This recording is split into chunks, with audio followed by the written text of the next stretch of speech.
Hello, everybody. I know I look good in the morning. So, hello, guys. My name is King Sam, and yesterday was my mother's birthday, and I wanted to do a motion poster for her. So, I had to design it in Photoshop and animate it in After Effects. And I'll be showing you guys how to do it by yourself today in this video. And if the video helps in any way, please like, share, and subscribe to the channel. And just follow me because you think I look cute or something. Now, let's jump right into the video. Okay, so we're just going to take our Photoshop file and just drag it into After Effects. And we're going to leave the import kind on composition and click on OK. Now, let's open up our layers here.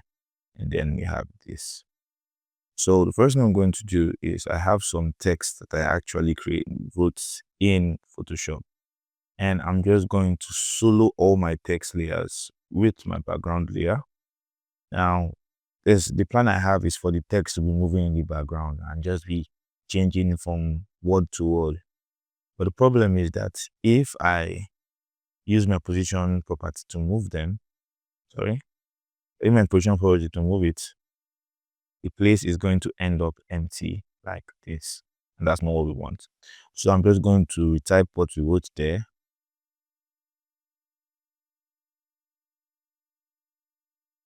And we're just going to copy it and paste it again multiple times. That's cool. Now let's zoom in. This is our hinge to move to the top here.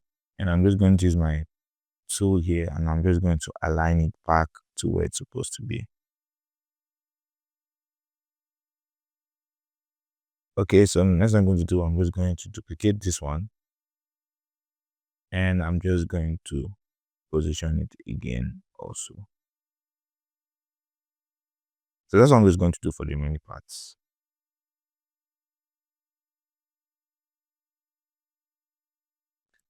Okay, so finally you have this. And next I'm going to do is I'm going to select them in like inverting layers. So I'm going to select this one, not select this one, select this one, not select this one, select this one, not select this one, select this one, and not select this one. And now, the first thing I'm going to do is I'm going to just move the ones I've selected upward. So here, and I'm going to change them to a different color. Let's make them pink. And now I'm going to open my creation keyframes here. Going to make a keyframe on the position right here. Come down to 8 seconds right here, and I'm just going to move them towards this side. So like this. Okay. Now next I'm going to do is I'm going to select this other side. The one side I did not select this last time. This 4. And now I cannot move them this side. I want to move them in the inverse direction. But before I do that, I need to actually make sure there is not more space on this other side than here. So I can just take those ones. Let me know where it stops. Okay, minister. So I'm just going to take this. You're going to move it towards this direction. Like this. So the same thing with this one. I want to give it a lot more space here. So this ends at the mentor.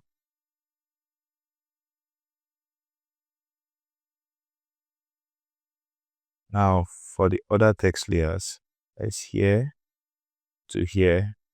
I'm going to do is open up P again. And I'm going to begin on my timeline here. I'm going to make a keyframe on my position. I'm going to the end of my timeline. And I'm just going to add it towards this side. So like this. Now when you play it back, you have something cool looking like this. And that looking amazing. So what I'm going to do now is I'm just going back here and I'm just going to unsolo all these layers that everything comes back to normal. So next I'm going to do, I'm just going to come down here. I'm just going to select all these my Photoshop text layers here. I'm just going to delete them because I don't need them anymore. Next I'm going to do, I'm going to select all my text layers I just created now. I'm going to left click and I'm going to pre-compose them, move all attributes to new composition and click OK. Now I'm going to change my blending mode to overlay, and we have them back. Now they're actually moving in the background right there. So next thing I'm going to do is I'm going to come down to this my actual layer here. So now I can just delete this background layer because I don't need it. And this is going to be my first layer. Now I'm going to select all my layers here.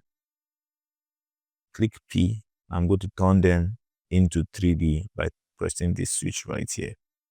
Next thing I'm going to do, I'm going to change this to 2 views.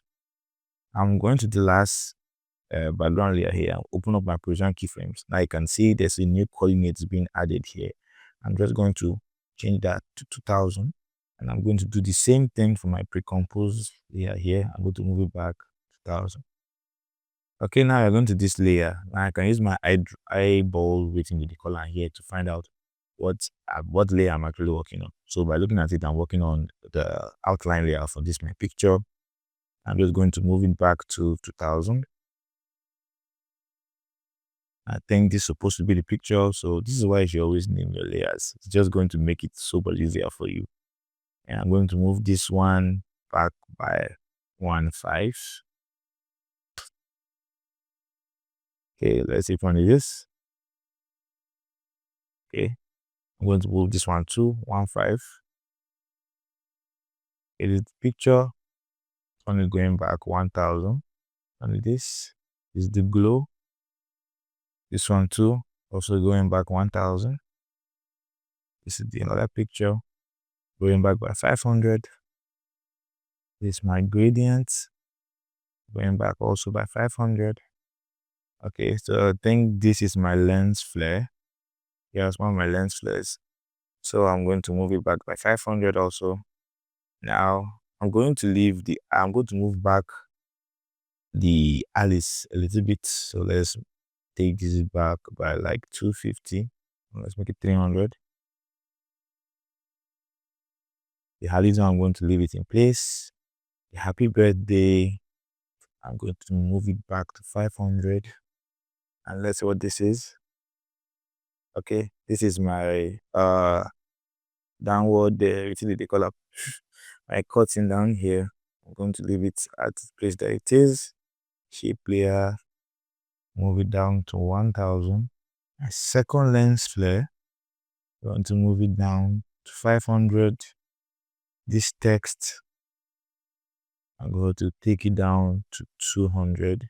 And this my final layer here is going to be my cutting again. So I'm going to leave it there. Okay, so when we are done with that, we're just going to create a new camera. And I'm going to click on OK. And as you can see, our viewport here has just changed to camera 1. That's cool. I'm going to select our remaining layers here from the beginning to the end. We're going to click S to open up our scale property. And I'm just going to the end here. What I'm going to do is I'm just going to increase the scale until it covers the entire layer position with the color here, the entire boundary here. So I'm just going to increase the scale until all the sides touch sides back. So let's just contact a little more like here. I'm going to do the same thing for this. I'm just going to increase it until it comes back and touches like this.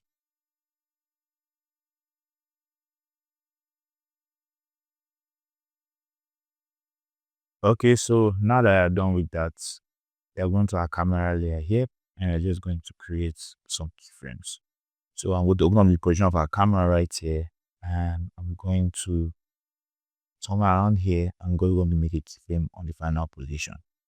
I'm going back to my initial bring my camera in here. I'm just going to zoom in a bunch.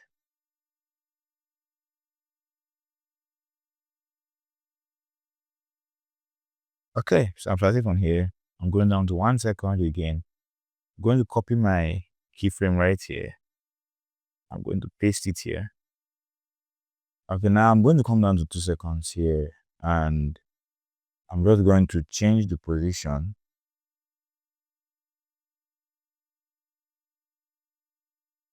like this.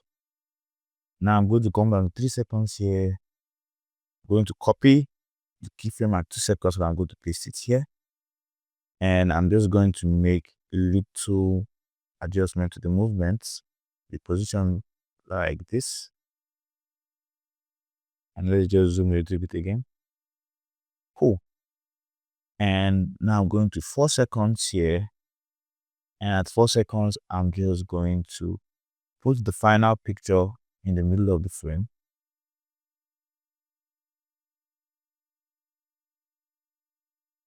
So that's here. On 5 seconds, I'm going to copy, I'm going to paste, keyframe again at 5 seconds, and I'm going to leave it like this. So I'm going to select everything here. I'm going to hit F9 to easy ease, open up my graph editor here, and I'm just going to adjust my graph like this, and like this. Cool. Now, next I'm going to do is I'm just going to alt click my stopwatch here, and I'm going to type in an expression, wiggle expression, and put 2,25. And if you notice something, notice that at some point at this point here, the wiggle expression is aligned is actually wiggling it out of the borders. So I'm just going to come somewhere around here, and I'm going to press Ctrl Shift D so I can duplicate and actually cut it. Hit my position again, and I'm just going to alt click the stopwatch here so that it can actually remove the wiggle expression from the second one.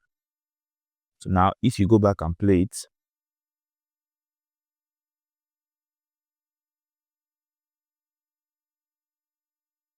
okay, as I don't like first of all, I don't like the wiggle is cutting out. So I'm just going to come to somewhere after this transition right here. And this is where I'm going to actually start cut from. So that's one.